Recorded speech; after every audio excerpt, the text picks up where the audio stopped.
I'm still waiting for an explanation, gentlemen. Yes, and I am prepared to give you one, Commander, as soon as the room stops spinning. This station creates gravity by rotation. It never stops spinning. Well, I begin to see my problem. Talia must make a harrowing journey I don't want to do this again. into the mind of a killer I'd think twice if I were you. on an all-new Babylon 5.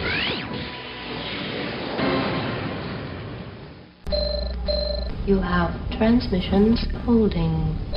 Patch incoming signal. Full audio and video decode. Purple files accessed. What you are about to see has never been shown to anyone outside the Grey Council.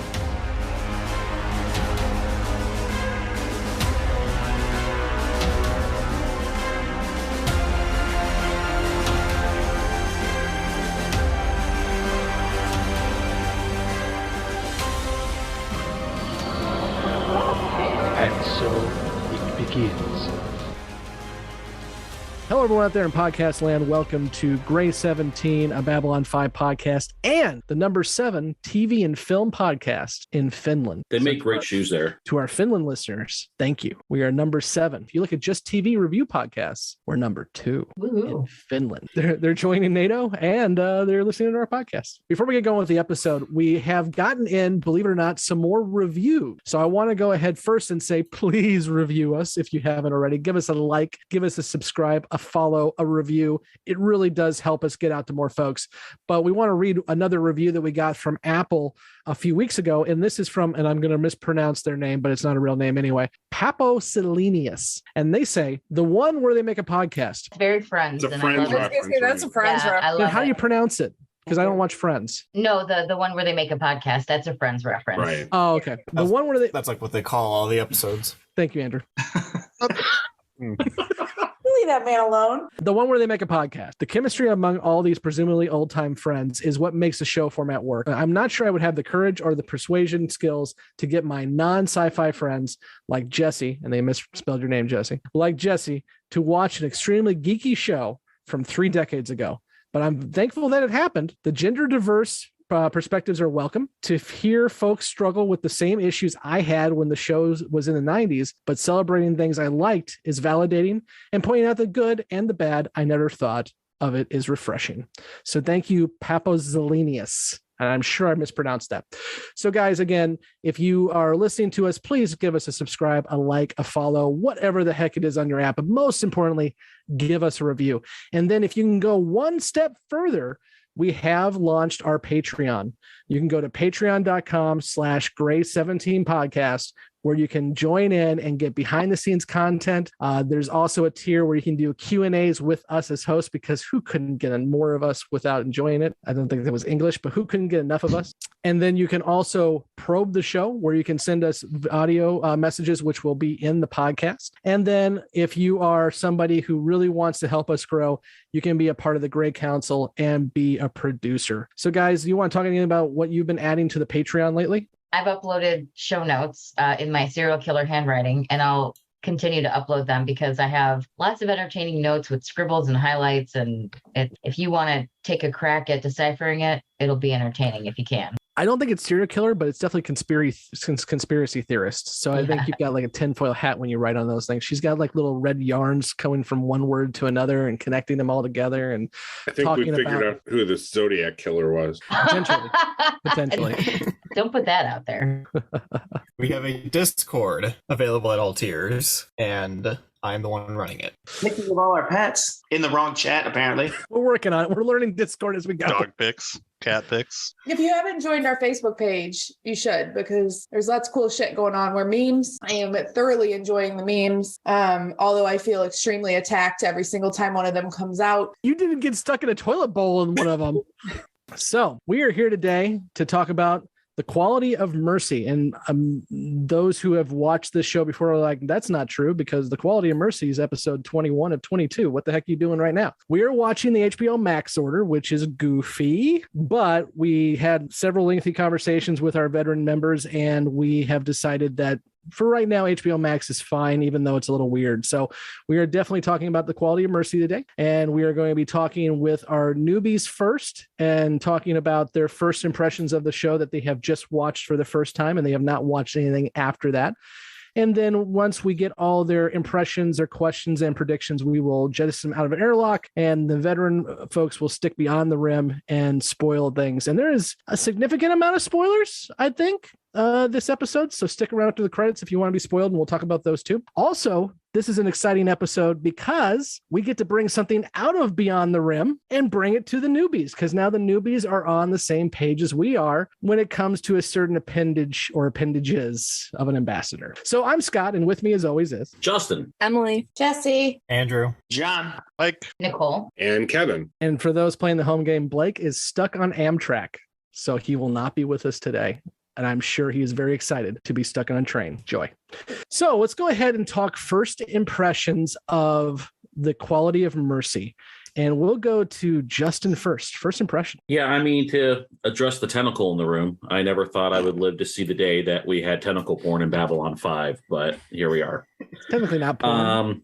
And then kind of moving on, not that you know of. It's more Skinamax than porn. Fair enough. I like that analogy. Moving on, the episode actually entertained me more than I thought it would. I loved watching Londo and Lennier's crazy night out. You know, Londo trying to ruin Lennier's sensibilities and as much as he could. A nice peek into the criminal justice system on Babylon 5. One thing I kind of noticed right away is the actor who played Mueller was also Boggs in Shawshank Redemption, who is, I guess, somebody who likes to play really creepy killer types because he nailed both really well. So I thought that was, pretty cool to see Mark Rolston kind of in another role similar to what he played in one of my favorite movies of all time anyway. One thing I thought was kind of interesting is, sadly, medical care on Babylon 5 in the future, I guess, is not free, we find out.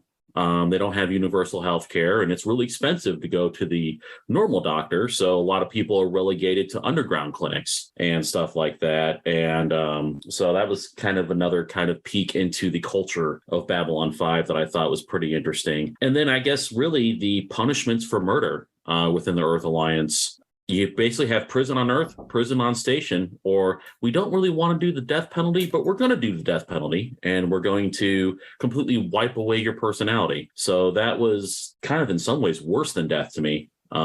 So those were just kind of the main things that I just picked up on right off the bat. So now that Justin's gone over every plot point in the show, who's next? Emily, impressions. All right. So my first impression was, oh, this fucker is back, because he was a murderer in TNG too. He's a murderer in everything. Yeah. So that was like my very first impression, and that's literally what I wrote. And then since Justin brought it up, we can't really not talk about Londo and his Medusa dick. That's obviously Nice. You started laughing there. Did you say Medusa dick or Medusa dicks? Yes, I did. Was it plural? I don't even know. Is it like one? There is a right answer. Is it multiples? I don't know what the hell is going on. Let's just answer this right now. This was a Beyond the Rim segment during Parliament of Dreams. Because when Londo did his religious ceremony, he showed you Lee, the goddess of passion. Lee actually has both male and female parts. Right. And if you look at the Lee statue, which gets shown again in this episode, she has six. That's so what you're saying is that's a lot. Like, how would you contain that in your pants? Now I have He doesn't. It's in his stomach. Like he was like. We're all just letting that sink in for a second there.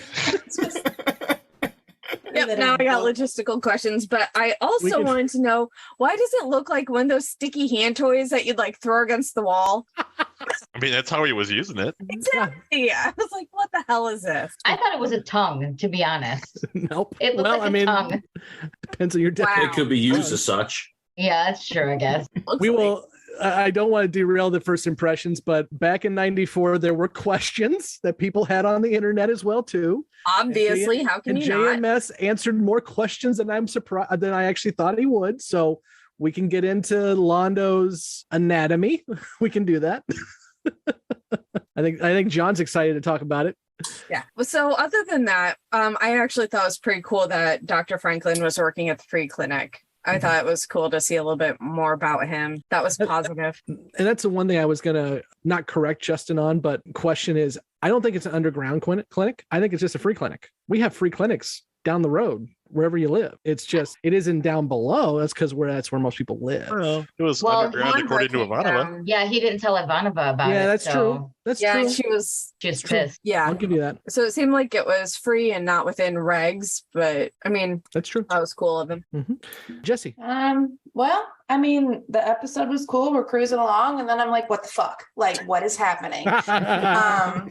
Wasn't ready for that. Definitely not Showtime, dude. You saw the whole thing. Like, that's some straight up tentacle porn. Like, I think Justin was right with that. Makes you think more about Ladira now. Remember Ladira from Born to the Purple? Poor girl. Yeah. Okay, I'd like to not. Moving on. No, it was I liked it. It was a good episode. One of my first impressions is that the telepath, tell me. Talia, thank you.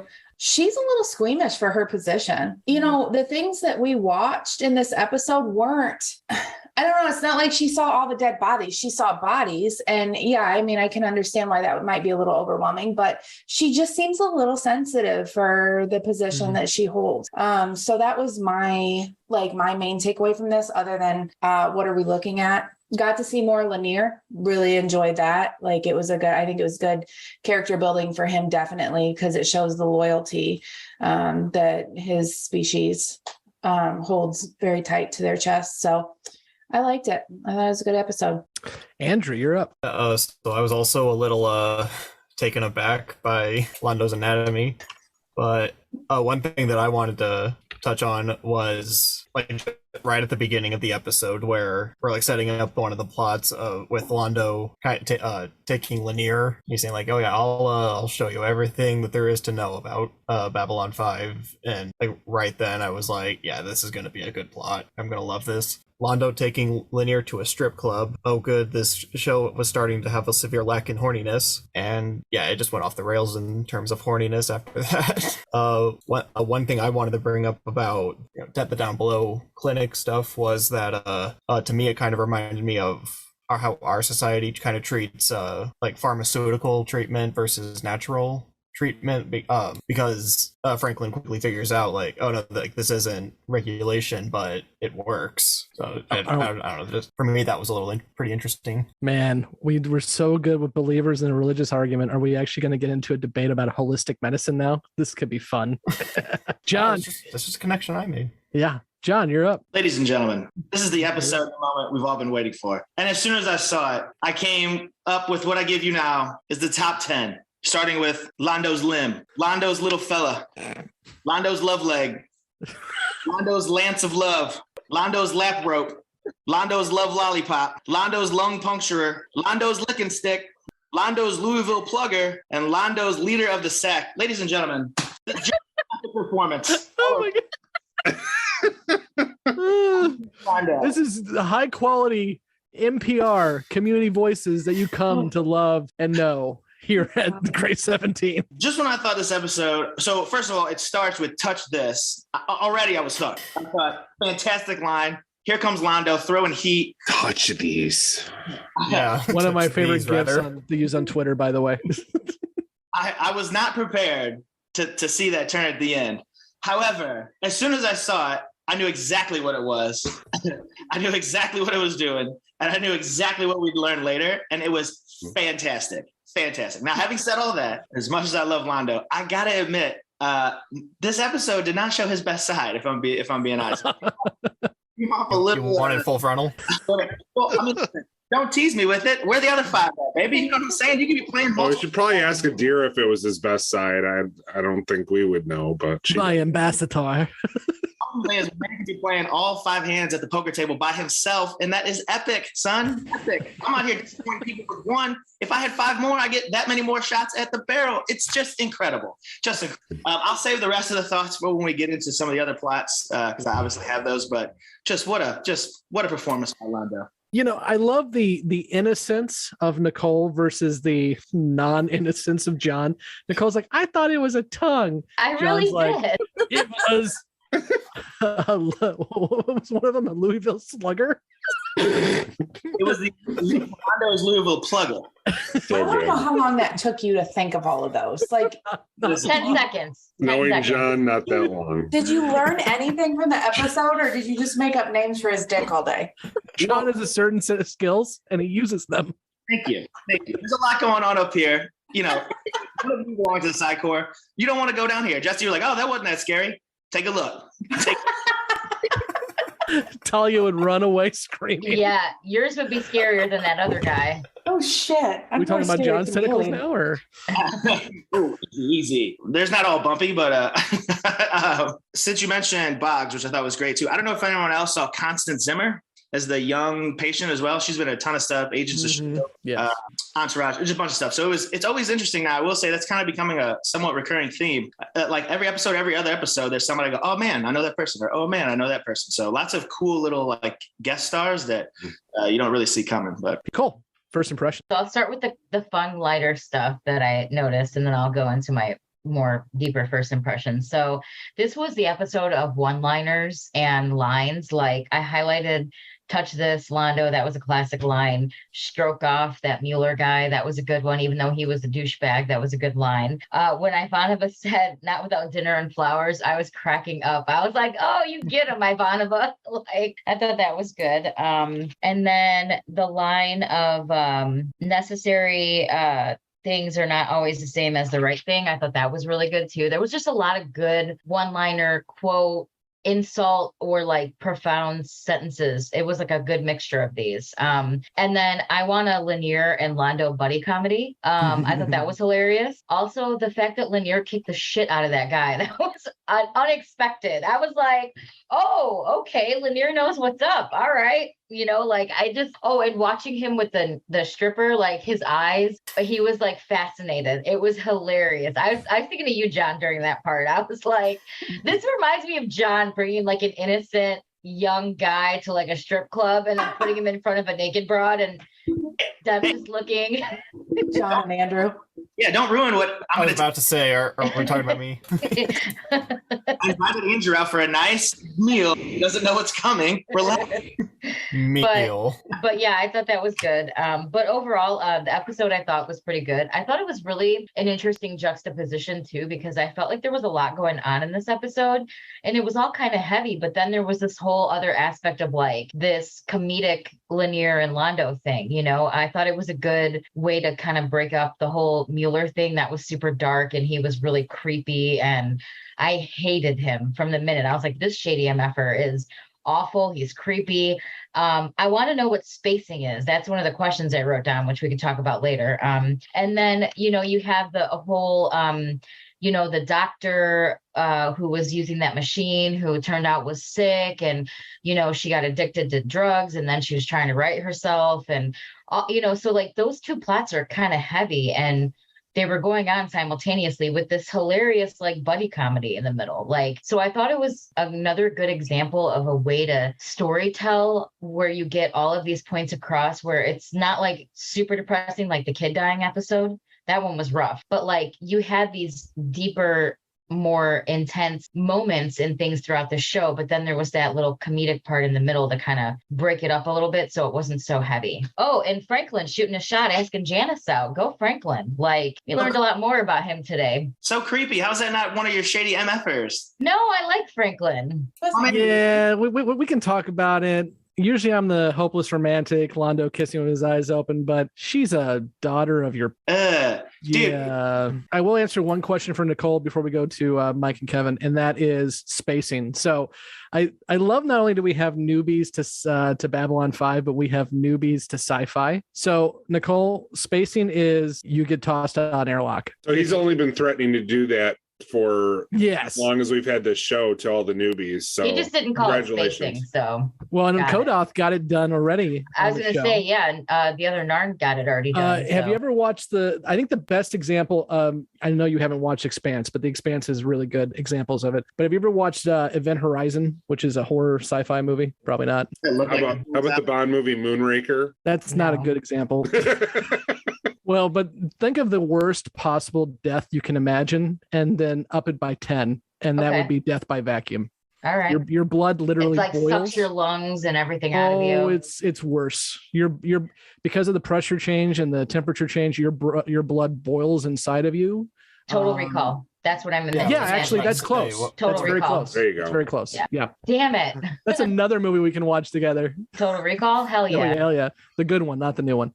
Yeah, the good one, the original. Get your house to Mars. Okay. Mike, anything you want to add to the newbies' first impressions? Yeah, I'm excited to call out that Dr. Rosen was played by June Lockhart, best known from Chud 2, Bud the Chud. That's not what she's best known for, sir. At all. Maybe Lost for in you. Space. Lost in Space. She is Maureen Robinson, the mother from Lost in Space. The mother of Bill Mooney's character. Mm-hmm. Yeah, which I did write down. I was kind of bummed. They didn't have any that, screen time. That was a you shame. got That you was got no screen discussed. time. But yeah, you know, at the same time, it was a shame. But I also respect that the stories didn't intertwine, and so they didn't force the issue in the episode. But yeah, Dr. Rosen. This was kind of the episode for kind of well-known actors to make appearances, because Yes. we've got June Lockhart, we've got Kate McNeil, who played Janice, the daughter. For both her and Mark Ralston, who played the serial killer, I just kind of wrote down from stuff, because if you go look at IMDb, they both have like over 100 credits apiece. They're in everything. Ralston has a hugely active video game voice career. If you've played any video game in the past 20 years, you've heard his voice. Yep. And I didn't write down Constance Zimmer. I actually completely missed that one, but you're totally right. Her name stood out on the list, and I was like, I feel like I know who that is. And yeah, she's got another super long list of credits. So, one I was kind of surprised by, Jim Norton, who played, this was interesting. I have to be careful what I say here, because we jumped ahead a little bit in our podcasting. I'll just say he appears again later. They didn't name him as the judge, but he was the judge. I think that was pretty obvious in this episode. Omnibudsman. But he's a great actor. I thought he was wonderful in both this episode and the one that you'll see later. Next week, actually. So it's not jumping ahead too much. Mike, you're fine. Perfect. Yeah. That actually makes a lot more sense. What Mike's alluding to, and this is not a spoiler at all, Grail, actually, which we're going to watch next week, came out before this episode in the original order, and you meet Wellington, the ombudsman, there first. And so you're going to get to know him more in that episode, even though you've just met him this episode. Yeah, that's kind of the weird thing about HBO Max. It's just it's not really a spoiler either, but like the Beyond the Rim crew jumped ahead a little bit and watched that episode because of another thing we have coming up. Anyway, but yeah, I mean, back to first impressions, though. I mean, it was a pretty good bottle episode. Interesting premise for the A plot, fun premise for the B plot. There's some good character moments in this one. One of the best character moments, really, I thought, was the interaction with Dr. Franklin and Ivanova. She didn't have much to do in this episode, but I thought it was a really kind of cute, kind of meaningful scene that the two of them had together that kind of shows the quality of both of their characters as people. So I thought that was really nice. And then of course we got some science lessons on Minbari anatomy, not tolerating their booze very well. And we got that lesson on Centauri anatomy that we don't need to dwell on any further. So there you go. Oh, and a quote that pretty much sums up the way that I feel about all of you on the podcast with me.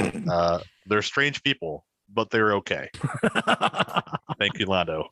I knew one of the sci-fi nerds, either Kevin, Mike, or myself, were going to drop June Lockhart first. So let me dive in real quick to why we didn't get the Lost in Space reunion that we were all waiting for with Bill Mumy and June Lockhart. So it was asked back in '94 on the Usenets. JMS announced first that, hey, June Lockhart's going to be on the show. And so the big question was, is she going to be with Bill Mumy? No scenes with Bill Mumy through some consideration, though some consideration to the notion was made. That was JMS quote. He then went on to say, Bill Mumy kept bugging me to put him in a scene with June, but I just felt it would get in the way. It would have worked, but the scene would have forever been about the mini Lost in Space reunion. If it isn't important to the story, it shouldn't be there. Basically, he couldn't figure out how to get those two together in the narrative, and he didn't want to shoehorn them in. So that's why we didn't. I'm sure they hung around the craft services table a lot. Kevin, what kind Unless of they hated each other, I don't know. I don't, based on what they're doing, Bill was bugging him to put her and them in a scene together. From what I understand, I follow Bill Mumy's Facebook page, which he's rather active on. He's got a good relationship with all the surviving cast of Lost in Space. I think they had a really good rapport, which is nice. Nice to hear. I grew up on 2 shows on the Sci-Fi Channel in the 80s, several shows, but 2 I can think of: Star Trek, the original series, and Lost in Space. And so, and Twilight Zone, which Bill Mumy is also a part of several times. Well, the Trek crew are a dysfunctional family. Yes, they are. Well, and unfortunately, most of them are gone now. Kevin, first impressions, anything that we missed so far? I really enjoy the buddy comedy with Londo and Lennier. That's a fun element of this show.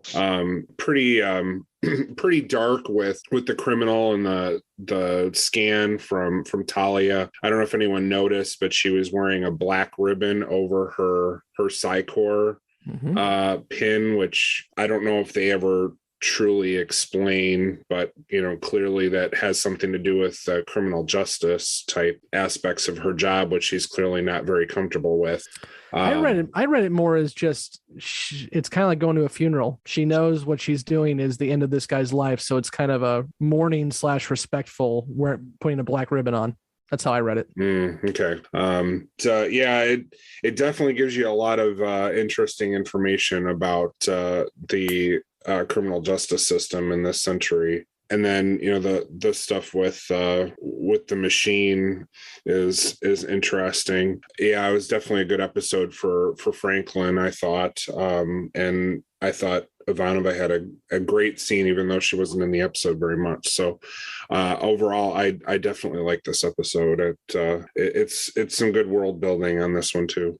I think you guys hit on everything I wanted to hit on with first impressions. So let's dive in to the cusp of the story, and that is Londo's tentacles, because I want to get that conversation the time it deserves. Much like the long-awaited reunion that didn't happen between Bill Mumy and June Lockhart, JMS was asked many questions about Londo's appendages. So I'm just going to read from the Usenets in 94, and then we can discuss. The question from the Usenets are Londo's appendages in addition to or instead of human type appendages? The answer from JMS was that would be instead of, not in addition to. He also went on to say, as for the tentacles, well, and I'm quoting here, as for the tentacles, well, there's no rules about showing tentacles on TV. I think they didn't even want to deal with it. There are some moments when they pretend they didn't see it, and I pretend I didn't write it. He also points out that the Centauri males have 6, and that Centauri females, by the way, again, I'm quoting, Centauri females, BTW, have 6 narrow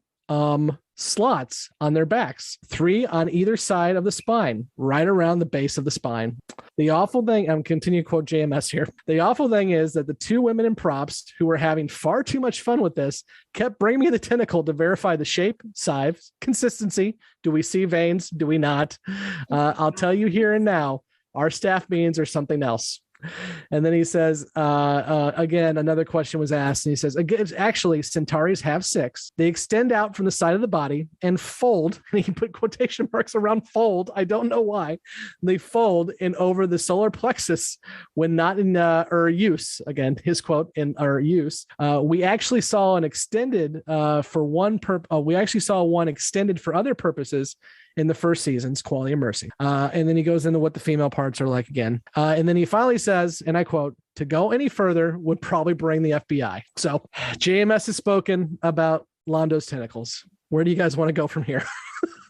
He had way too much fun coming up with all that. JMS is an interesting character.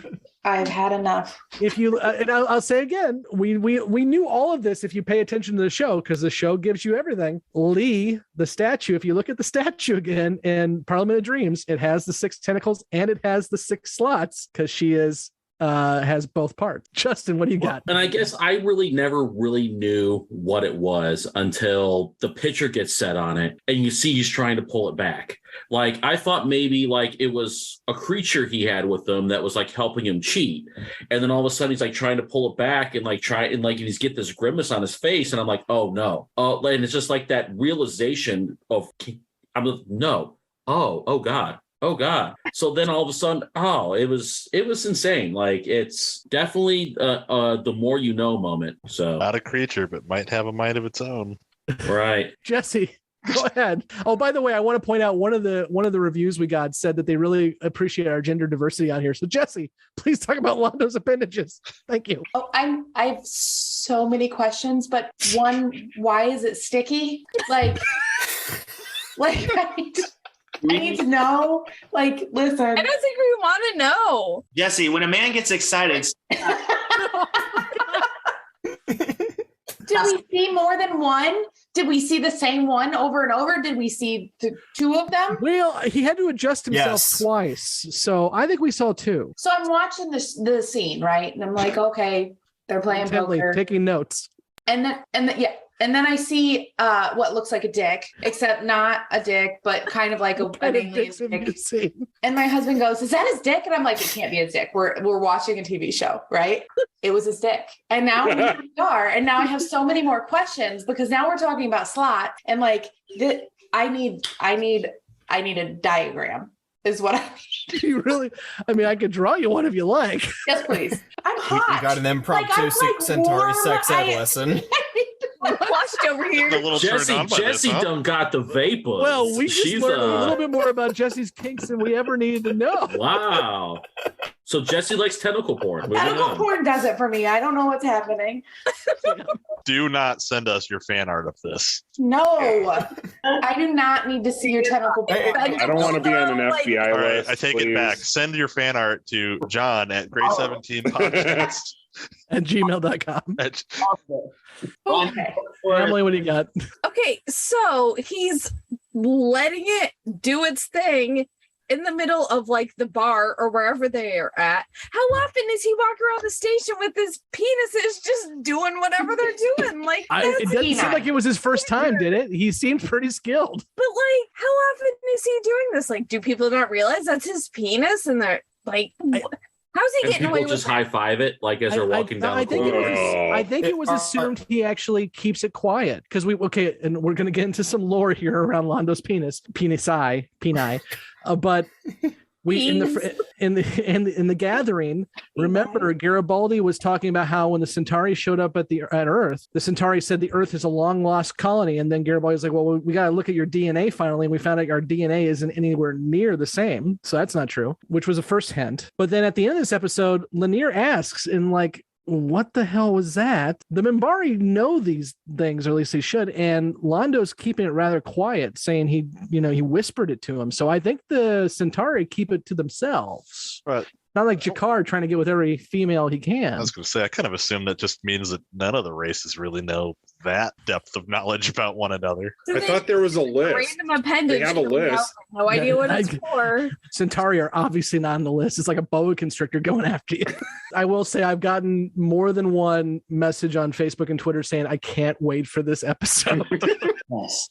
John, did you have anything else? Yeah, so the joke and the funny, the penis, it's all great. I will say though, I mentioned it in first impressions that like I will say as a character, because I have to be at least somewhat impartial. I give some of the other characters shit for some of their actions.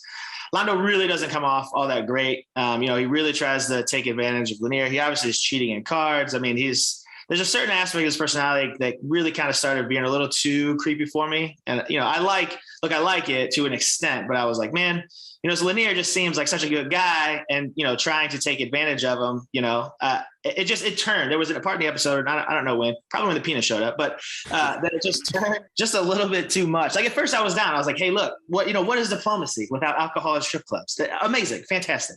Well, I should say until he realizes that it leads to homicidal tendencies and or outbursts, which I was waiting for when it started to pop off. I was hoping he would hand him a shot and just, let him go to town and see what happens when they were trying to jump him. But there was just a little part of it that I thought, man, just a little too creepy from Londo. Yeah.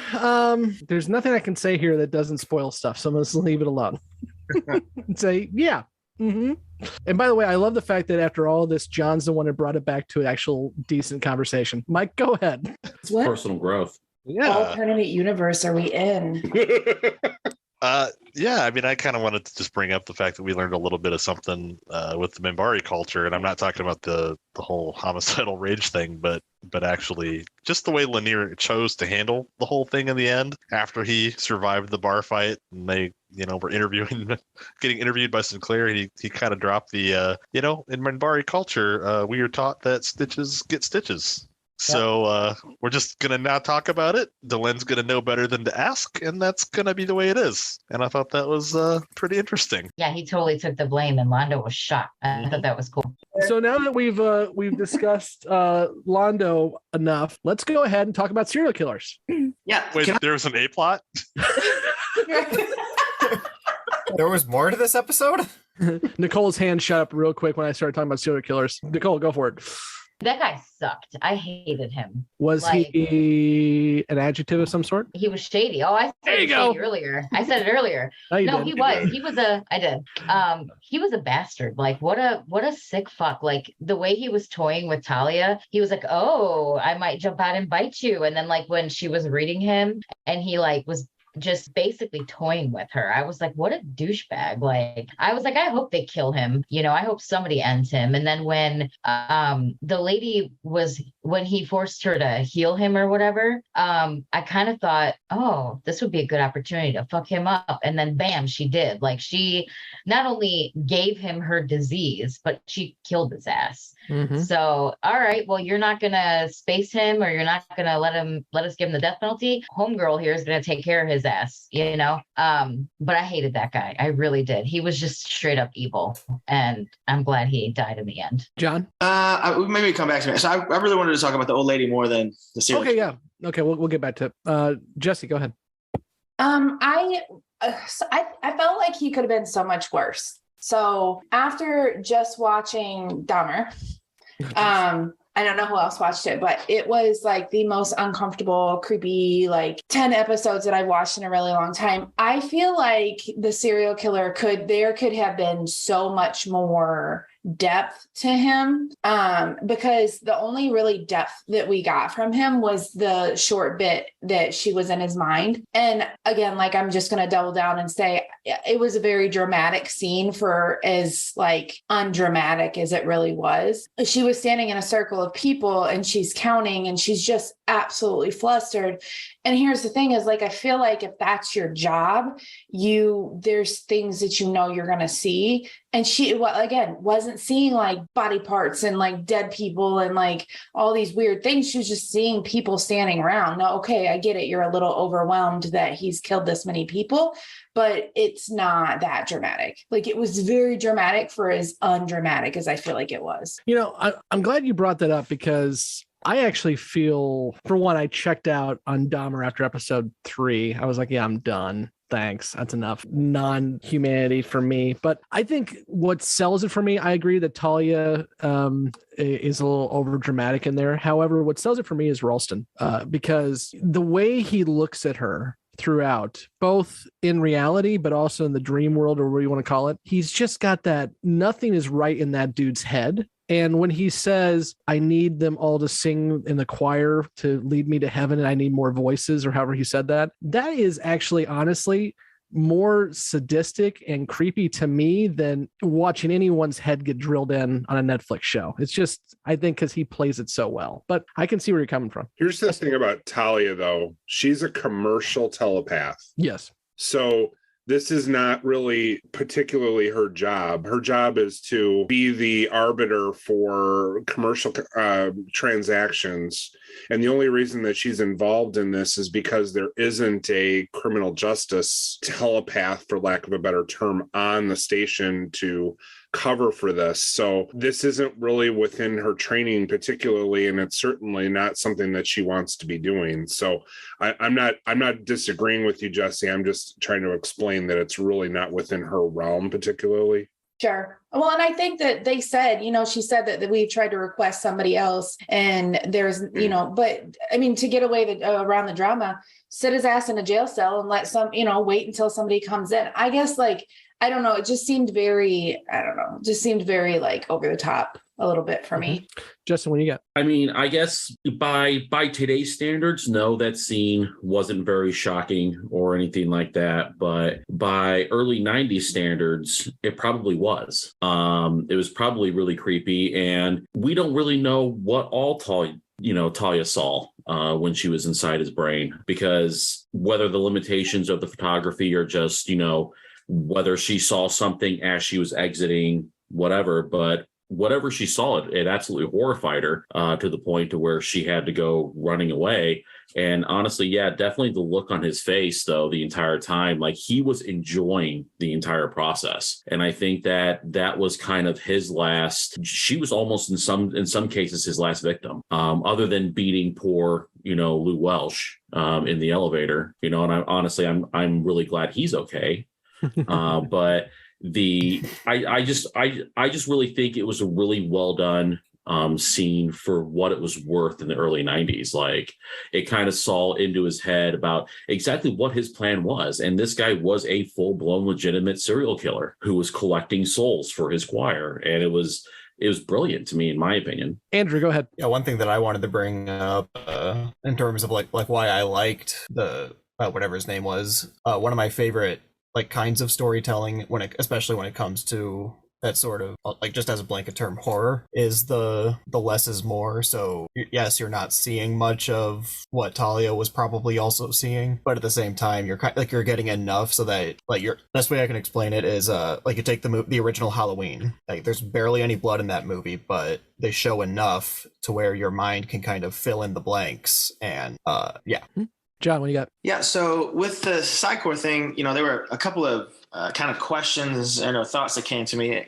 So Kevin hit the first one, right? I saw the black ribbon, which, I took the same thing. I took it to mean, how cops or firefighters are wear when someone's died in the line of duty or whatever as a funeral. So I was like, oh man, I wonder what happened with the Psycor. But those punishments and they were talking about being able to wipe someone's entire personality and memories. And first of all, I mean, I don't know which is worse.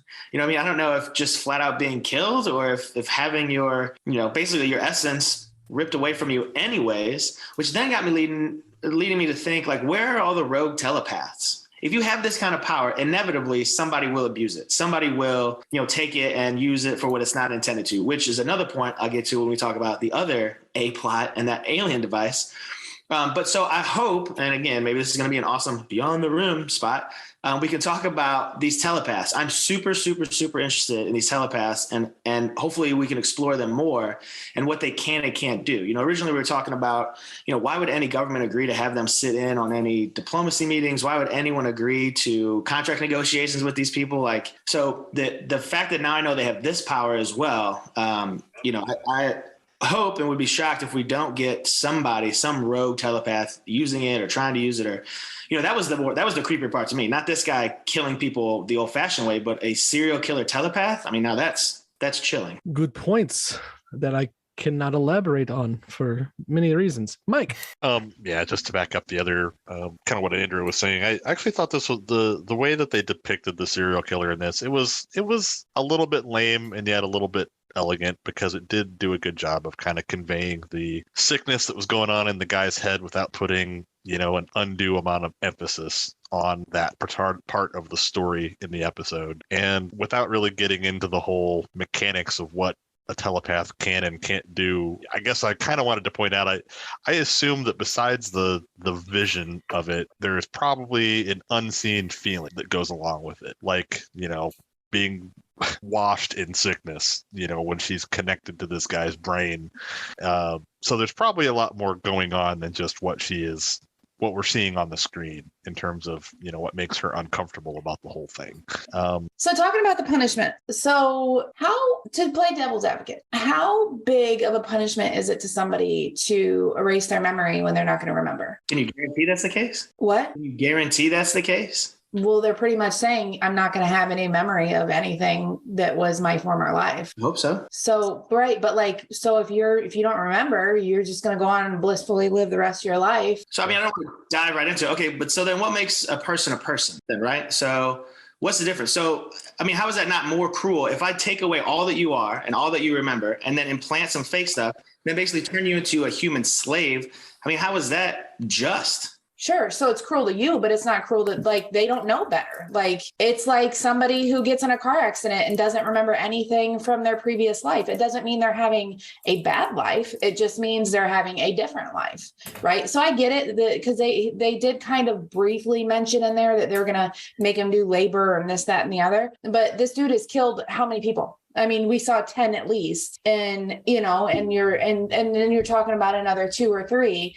And is that justice to just, you know, erase their memory and let them go on and live? I get what you're saying. Yeah, it's almost like there's no punishment aspect to it, because are you punished if you don't know that you've been punished? Right.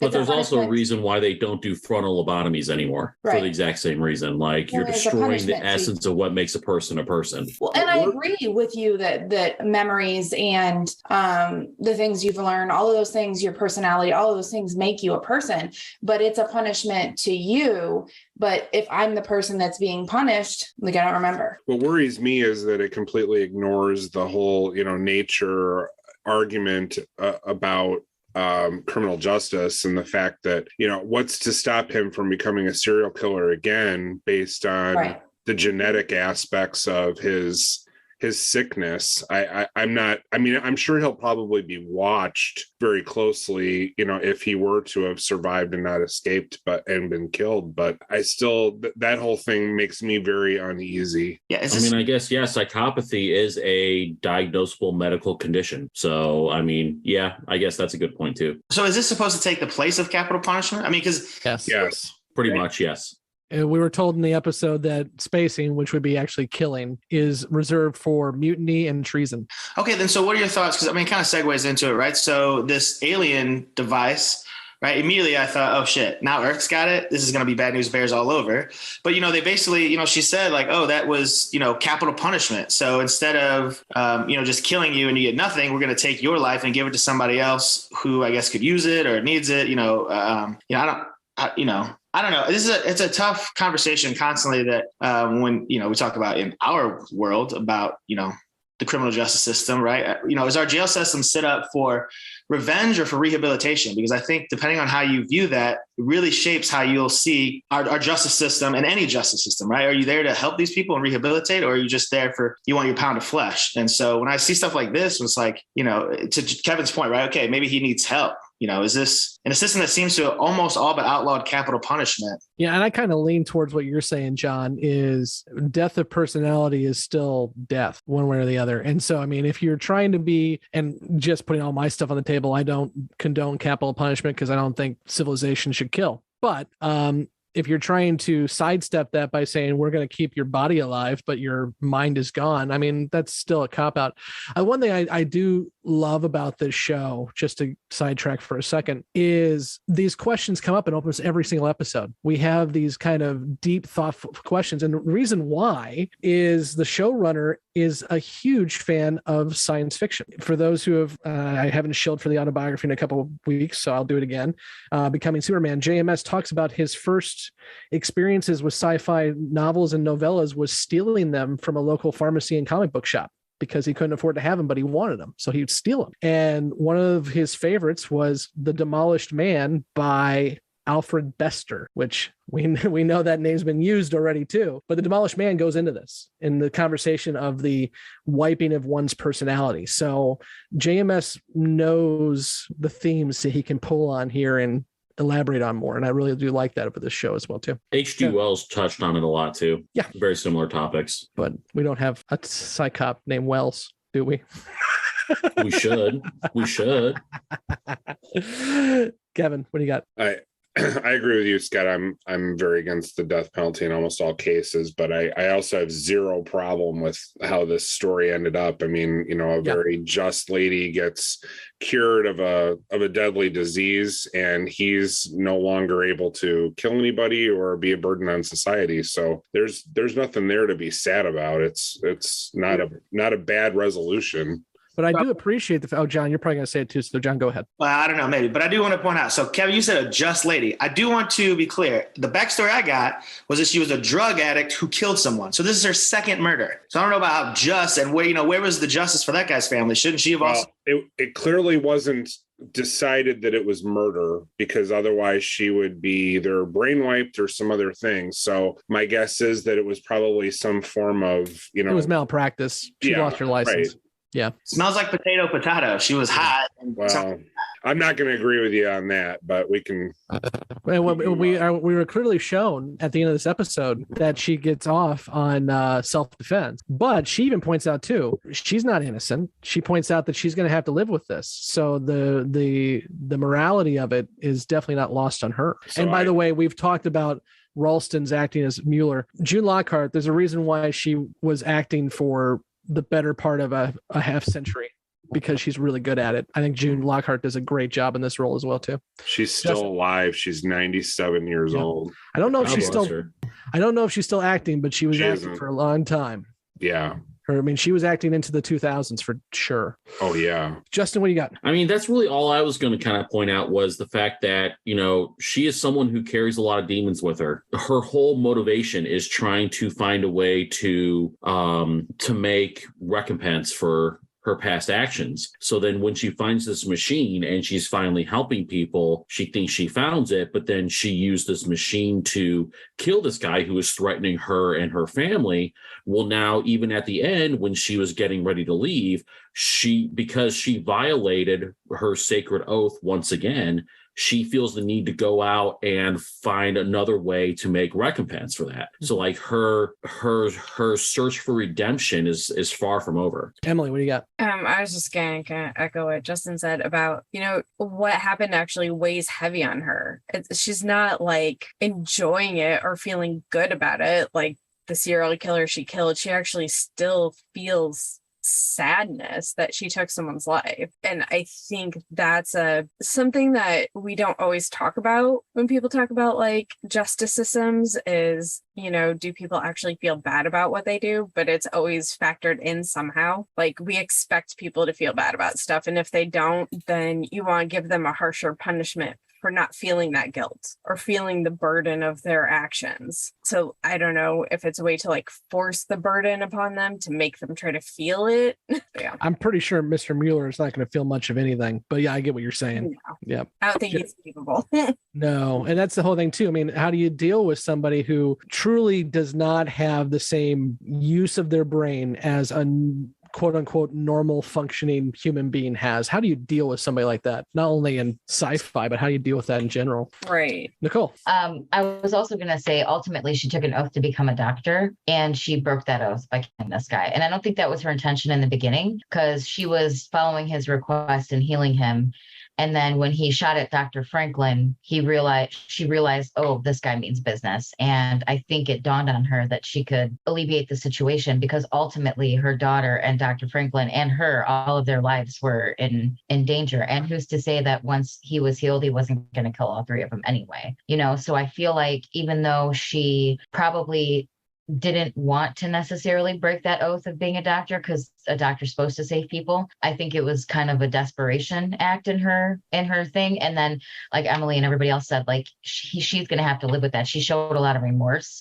And, she was given a second chance at life, but also now she's going to spend her life trying to right her wrongs. They made it a point to show that she was remorseful and she wasn't like taking joy in the fact that she killed this scumbag. You know what I mean? Like it was more of like, well, it's going to be you or me, and it ain't going to be me today. Yeah, I'm glad you mentioned Franklin. So, because I'm surprised we've gotten this far. We haven't talked about him. I think he surpassed Ivanova for my most hated character thus far. So 2 episodes. So this one and Believers. My man's arrogance is off the chain, right? So in this episode, there's some alien tech. He immediately dismisses it because it's not human medicine, which, I mean, as if he assumes that we're the only species in the universe that has ever been able to heal its own or do anything. So I thought just that arrogance itself was crazy. And then we're talking about some shadiness, some creepiness. My man knows that this woman's mother is killing herself to help other people. And he thinks that's a pretty good time to say, hey, you want to go for dinner? I mean, we're worried about Londo actually pulling his penis out, but, Franklin metaphorically did it right there in the most inopportune time ever. And I just don't understand why he's not getting enough hate. Emily? Yeah, I was actually kind of surprised on his just initial dismissal of the alien tech, because in previous episodes, they talked about him basically hitchhiking, through space on different vessels. And I figured he would have seen some pretty interesting, medical related tech while doing that. So this automatic, oh, it doesn't work, it's all a scam, was in a way kind of surprising. And it really this episode really did show kind of like two sides of his personality, because he was doing the kind of underground clinic, which was helping people who couldn't afford medicine, which is, good. But then also the initial, that just automatic, well, I don't know it, so it can't work, was not so great. Kevin? I have to disagree. I think there's a lot of shady crap that goes on and down below. And I think he's probably very used to hearing about that, dealing with that kind of thing. So it doesn't surprise me so much that he would dismiss something that was going on that he saw as a money-making vehicle, which is clearly not what was going on. I will agree that he shows flashes of arrogance for sure, and it was definitely an inopportune time to hit on a lady. But as far as the initial disregarding of the alien tech, that doesn't bother me as much as it bothers others, I think. You don't think we should investigate, right? He went this whole rant about being a man of science and all this. I mean, to just be that's where I think arrogance comes in, to just quickly dismiss it instead of, I think the daughter was the one who pointed out. You haven't even looked at it. Did you examine it? Did you dive in at all, or did you just? That's fair, for sure. There's a couple different icky moments for me with Franklin. I'm with John on this. You're dealing with somebody that you're questioning. At this point, when he asks her out, he's already made her mother his patient, I believe, based on the timeline. Tell me if I'm wrong on this, but because he says I need to have you check in weekly to make sure you're not overexerting yourself, and then he immediately starts hitting on the daughter. So that's an issue there too.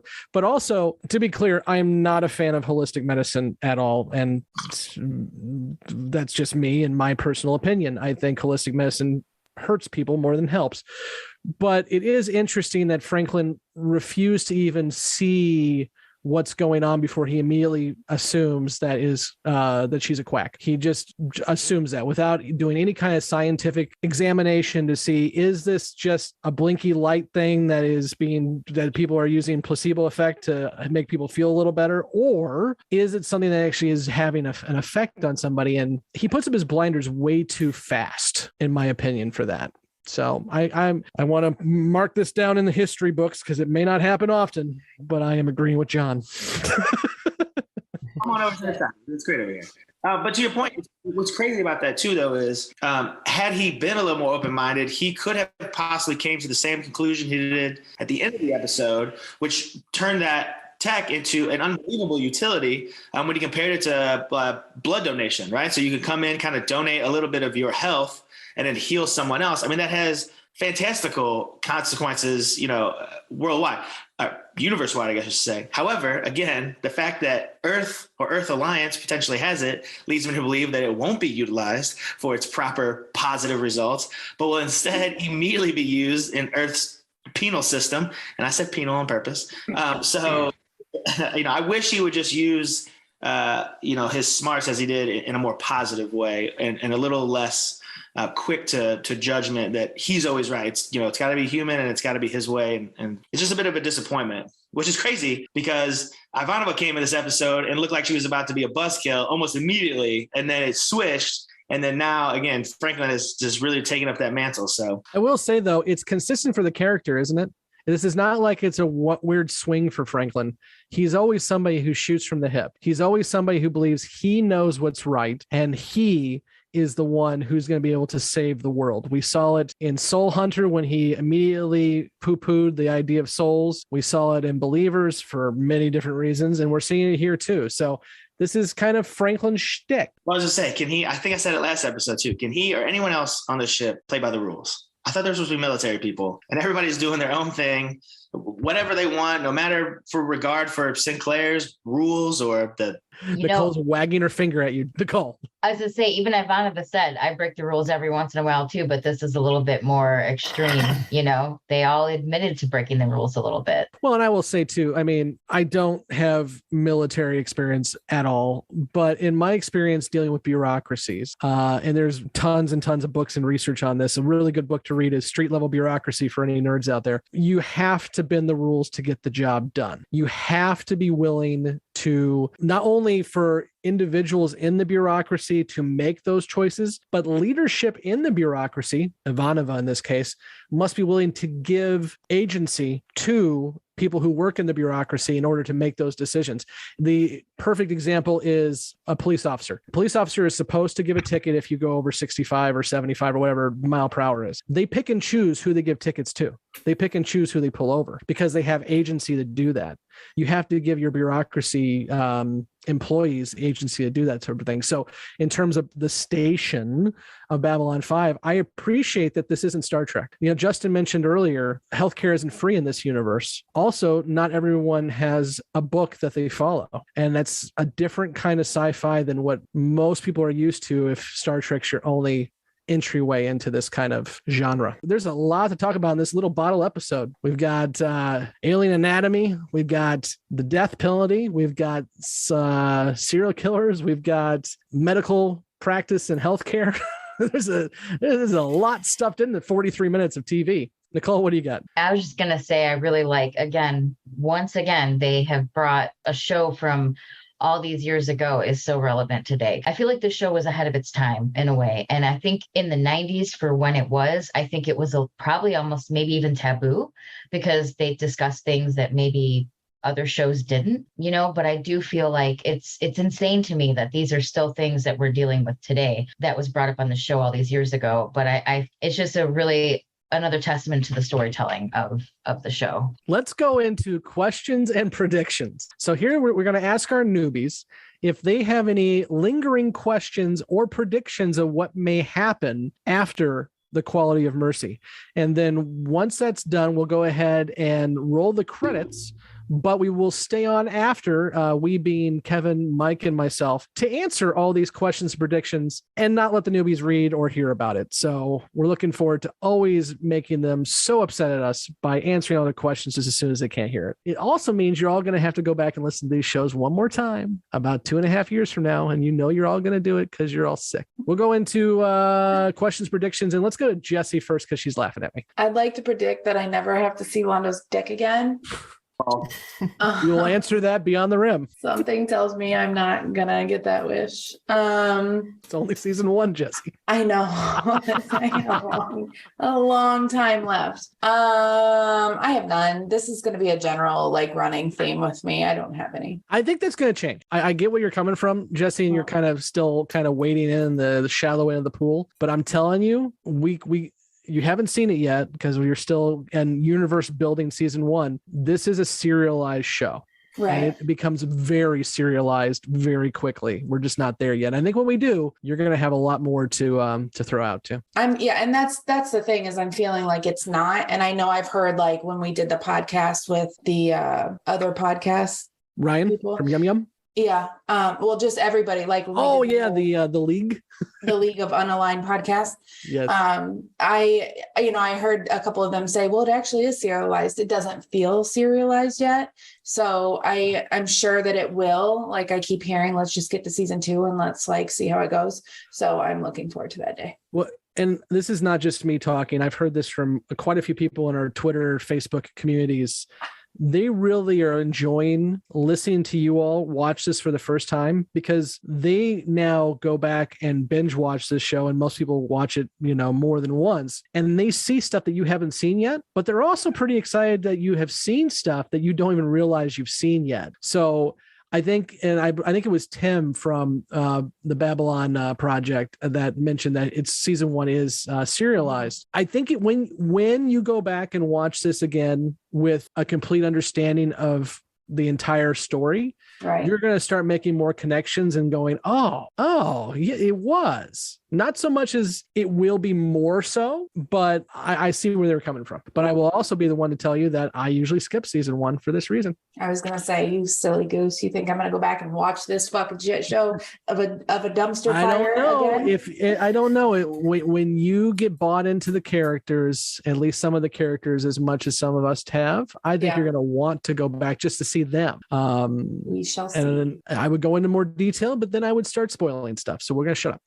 Let's go to Justin next. Questions, prediction. I mean, I guess the first thing I'm going to say is once we're done with this whole damn thing, the first thing I'm going to do is read that fucking book. You guys talk about it enough. We told you, just don't read the Murder, She Wrote or the Babylon 5 chapter. I have 3 questions. Do we see the machine again? You know, it's left in the doctor's hands. What does he do with it? Like, I'm kind of very curious to see if he does any further research or if we happen to see this device ever again. How long do the Minbari live? Because we see Lennier talks about he was still in academy when he was 77 years old. So that's 117 years old. And you imagine he's been out of it for a little bit. So like what's the lifespan of the Minbari is one question I had from this episode. And then the last thing is Mueller, as he's being dragged off after being found guilty, says, "You're all already dead. You just don't know it yet," or something to that effect. Is that just the ravings of a madman, or is that some kind of dark prophecy? That was just one question I had as well. Not to be overly dark, but he's right. We are all dead in the future. But I will say for the Minbari thing, there has been a lot of back and forth over the 30 years since this show first aired. For one, 11D7, as it's pointed out, the Minbari use base 11 because they count with their head. So 10 fingers and their head. So it may not be 117. And in fact, and this is not a spoiler, that's why I'm telling you now, the general assumption, it hasn't been in canon that I'm aware of, the general assumption is Minbari live to be about 120 to 140 years. So not much more above human. Yeah, because Franklin said in an earlier episode that a good, healthy human can live up to 100 years in this time period. So they got us by about 20 or 40 years, but that's not canon. That's just kind of fan conjecture based on what we know. Emily, you're up. I'm really starting to question if Talia is suitable for being on the station, given the stuff they keep asking her to do and how uncomfortable she seems with all of it. I don't know if that's just because there's no one else on the station, so she gets deferred to, unfortunately, or if she really shouldn't be there. And so we kind of touched on this earlier, but one of my questions was, does Londo actually have a belly, or is he just tucking them all in? Like, how do they like fold, and like, are there like pouches in his pants? Is it like part of the? I just have a lot of logistical questions about how you store and adjust all of that, because that's a lot going on. Yeah, I had to go there. As I will read JMS again from the Usenets. He said fold, but like, I know, and I quote, actually, Centauri have 6. They extend out from the sides of their body and quote unquote fold. I'm in over the solar plexus when in not use. So solar plexus, I don't know. Andrew, what do you got? I don't really have any serious questions or predictions. I do have one question. I don't know if it's a serious question or for shits and giggles, but will we learn about other alien anatomy? Well, we learned last week that Jakar has a pouch. God damn it. That is true. Nicole, questions, predictions. I think Justin or somebody had already mentioned the question about the machine. Are we going to see that again, and what's going to happen with that? And also, is Lennier going to get in any trouble for his shenanigans with Londo? That was my other question. Is there going to be any sort of repercussion for Lennier? Or is it just kind of a lesson learned thing? Also, what did Londo whisper to Lennier? I have to know. I mean, probably that he has. We just talked about is what he. Yeah, he but said, they're my peni. Oh, okay. Well, I don't know. Maybe something else he said, but it was funny. Lennier's reaction to that was pretty for $10 funny. you can watch. Oh, I don't think I had any other questions or predictions. We probably won't see that lady again, the doctor. I assume that we won't see the Dr. Rosen or whatever again. And also, I guess, is Franklin and Janice gonna become a thing? I guess would be my other question. John, bring us home. Question predictions. Yeah. So one of the questions I asked it earlier, but again, will we see more into the Psy-Corps with these rogue telepaths? Hopefully, can we get an episode with a telepath serial killer? Again, talking about serialized television, or a lot of times something seemingly innocuous can come up and be an important point later, and you didn't realize it. You, Scott, you made mention of this. So listening to that conversation that Lennier was having with Londo, Londo was bored, but he was talking about, I learned all these different dialects. I learned all these different accents. And did you know the Minbari have this word that means all these different things? So I'm curious to see if that was just a throwaway, or if that little conversation of that part will come up later. It might be somewhat important. I don't know. And my prediction will be, and hope will be, that we will see Londo and all of his loveliness much more in later seasons and episodes. And I hope he utilizes those bad boys in every capacity that he can. Okay, so we will go ahead and send our newbies out the nearest airlock to be spaced, and Nicole can experience it herself. And we will run our credits and then come back with Beyond the Rim, where Mike, Kevin, and I will answer all these questions and predictions. And there's a good list of them, so we'll have a good conversation. Until next week, when we talk about Grail, which will also have a special interview with Mr. Tom Booker, who played Jinxo. I am Scott, and with me, as always, is Ben. I'm Justin. I'm Emily. Jessi. Andrew. I'm John. I'm Mike. Can't take you anywhere. I'm Nicole. And I'm Kevin. And I will be interviewing for new hosts, effective immediately. See y'all next week. Okay.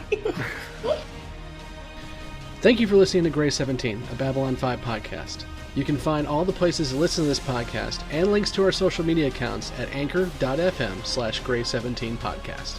We want to hear from you, so please join the discussion on Facebook and Twitter. Be sure to subscribe and leave a review. Grey 17 is a part of the Front Row Network and NPR Illinois Community Voices. You can find all the Front Row shows at thefrontrownetwork.com. Grey 17 is not affiliated with, and this podcast has not been prepared, approved, or licensed by Warner Brothers or any other owners of the Babylon 5 copyright. All audio clips included in this podcast are the intellectual property of their respective copyright holders. They are included here for the purpose of review, and no infringement is intended. The opening and closing Babylon 5 themes are available from Falling Matter on YouTube. And what's out there? The rim, And beyond that? the truth.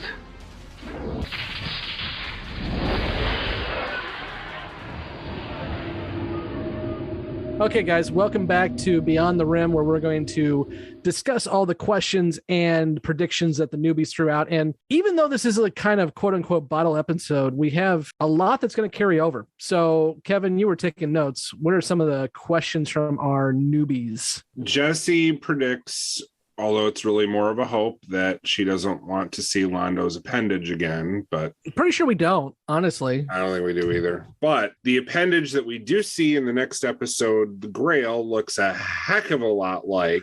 Pretty sure it's the same. Pretty sure it's the same. And what's weird about it, too, is the fact that Londo and the Centauri are the ones that they're from a similar area of the galaxy, and they're the only ones that know about it. So I'm just openly wondering if they're somehow genetically related on some level. I wouldn't doubt it. I mean, it's like we're related to trees on Earth, kind of through DNA. So I wouldn't doubt that at all.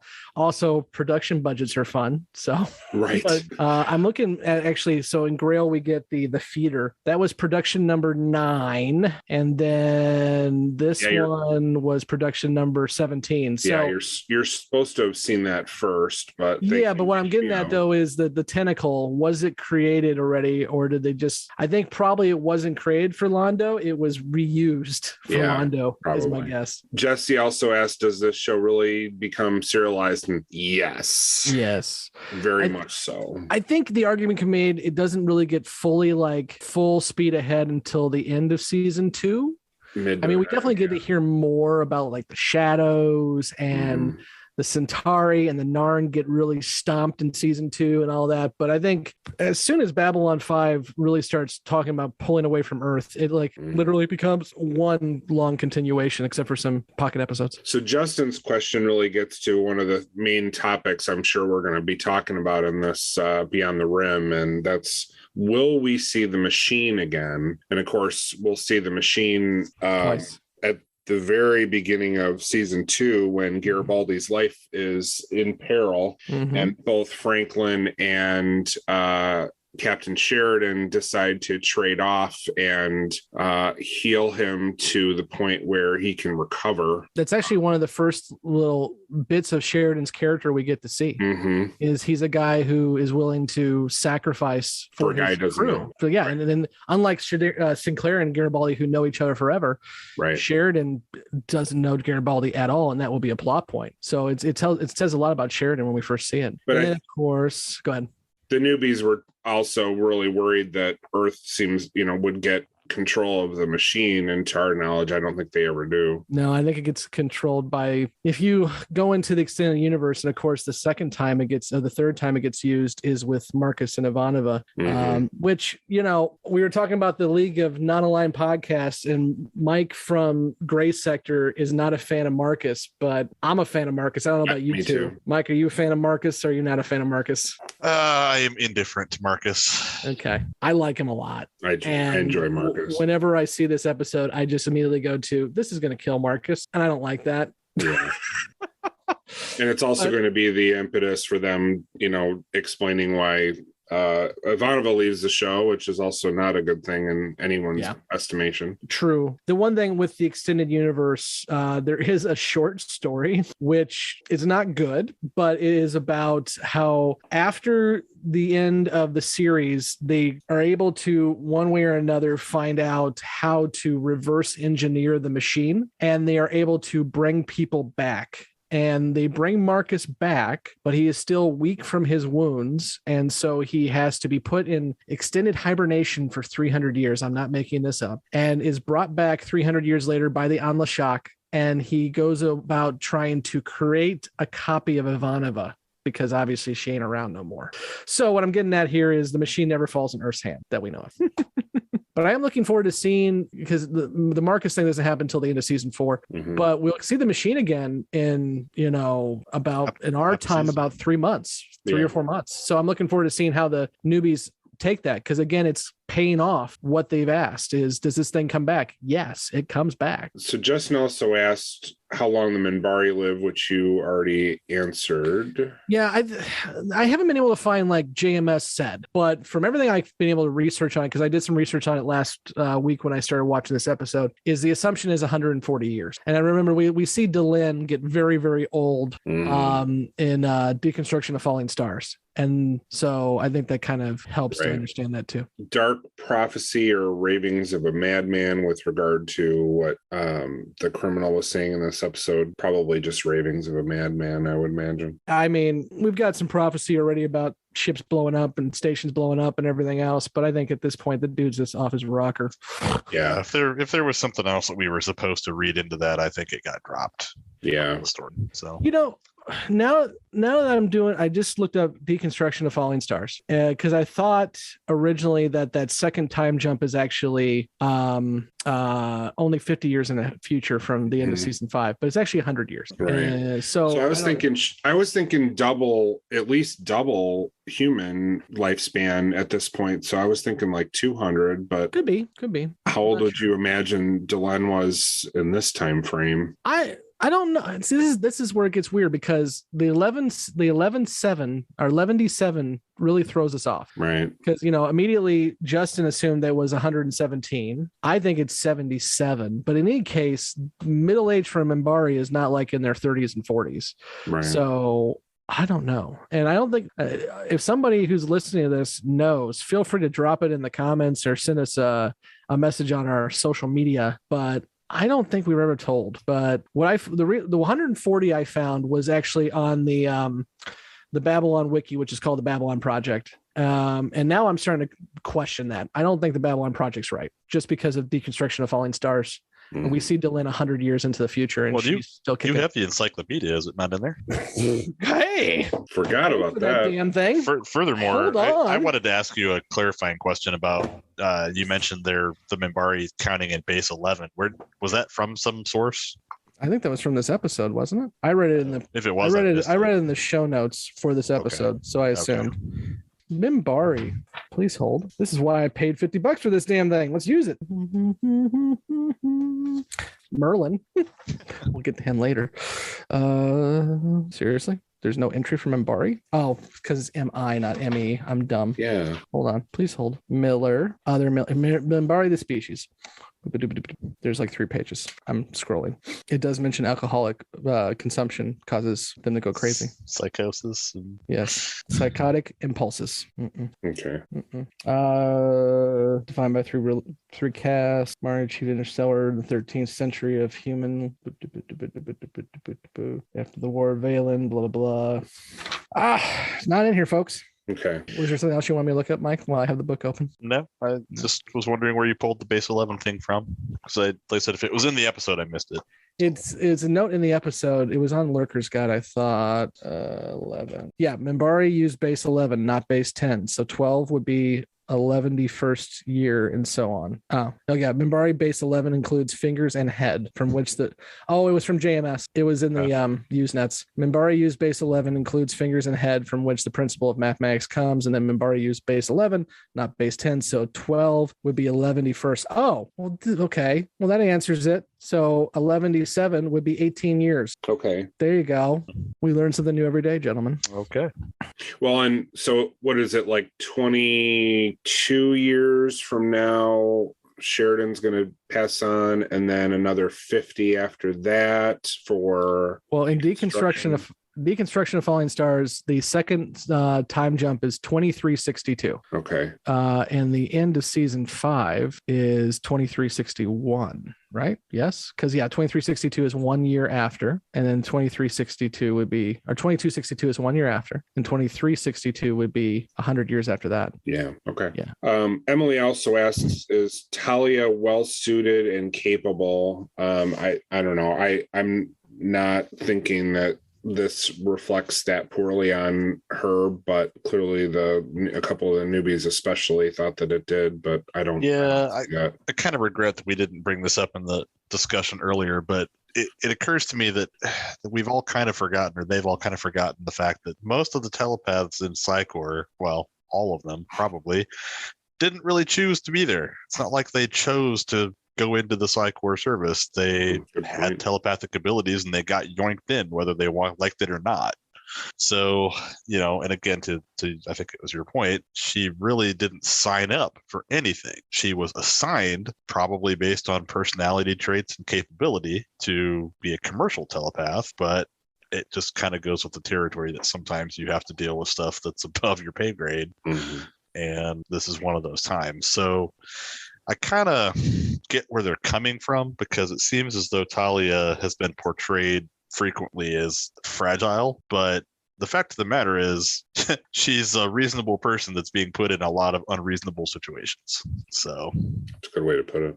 I think part of it too is you're dealing with an actor and a showrunner who don't get along.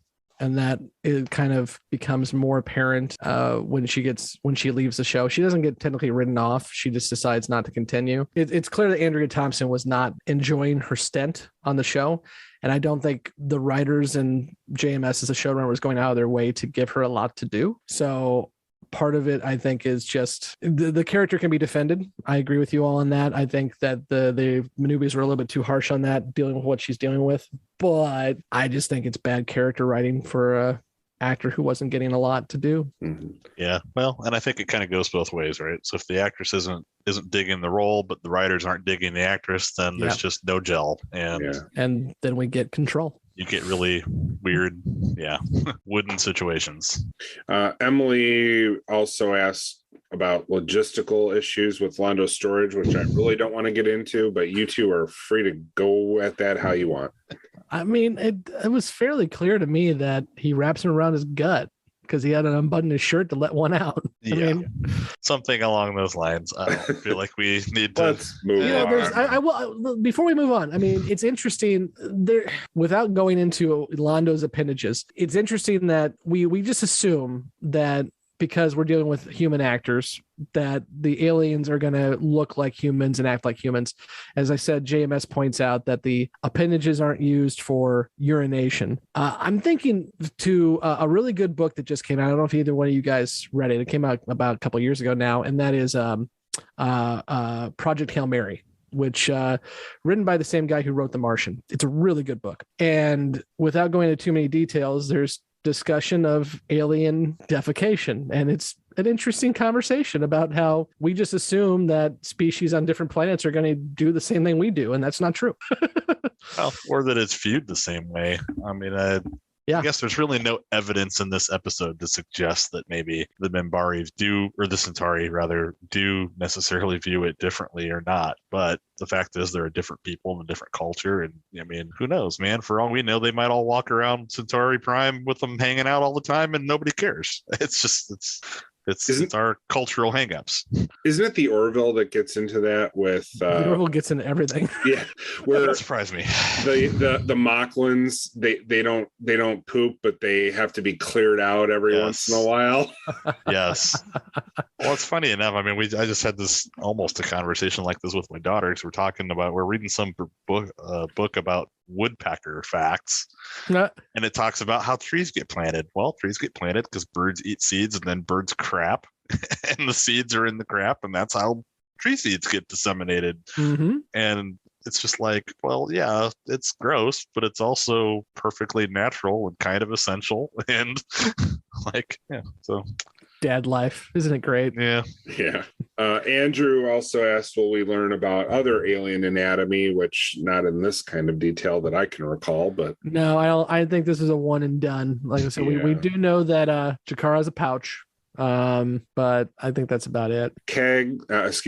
Nicole asked, will Lennier be in any trouble? I don't think it's ever addressed. Oh, my buddy Lennier is going to get himself in a whole lot of trouble down the road, but not for this reason. Not for this. Character assassination. She also Nicole asked if Janice and Franklin were going to become an item. I don't think we ever see Janice again. No, the only thing in the fandom is the assumption is that actually Janice leaves with her mom, and they both leave the station because we never see her again. Mm-hmm. Probably because she got creeped out by Franklin hitting on her. Probably. John asks, the Minbari word that's different in each dialect, is that important? Not that I can recall. I don't know, but he's at least getting into the episode, isn't he? That was actually a really John's come around. A really thoughtful pickup. I could totally see where he was looking for something. For those who have been saying that John is the stick in the mud, he was, and he is to some extent, but he's coming around. So he is. The other thing we should talk about is the foreshadowing of the stems. Yes. The doctor. Glad you brought it up. Almost surprised no one else mentioned it, but yeah. Well, John did mention the fact that she used them and killed somebody. Yeah. But no one's made the connection yet that Franklin may go down the same path. Yeah. And I think what I enjoy watching season 1 in this way, which again, I haven't done since the beginning, is I'm seeing a lot more of the characterization of these folks and how seeds are being planted. For one, the Gathering kind of gets it away because Dr. Kyle is on stems in the Gathering. And of course, Dr. Kyle becomes Dr. Franklin because of, the change in actor. So we kind of already, if you're paying attention, the doctor character is already using stimulants. But in terms of just Franklin himself, I love that we're getting again the idea that Franklin has a God complex. Franklin cannot be wrong.